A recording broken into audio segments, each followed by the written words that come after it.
قرآن کبھی نہیں کہتا اولاد سے محبت کرو، کیونکہ یہ تو فطرت میں کرو گے، بلکہ روکتا ہے زیادہ نہ کرو۔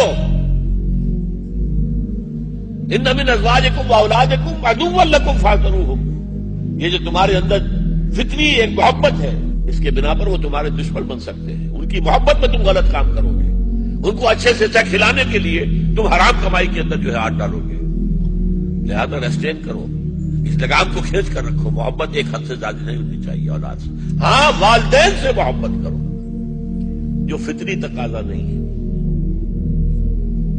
یہاں تک کہا ہے دو ہی چیزیں ہیں کہ جن کو محض دیکھنے کا وہ بھی ثواب ہے، عبادت ہے۔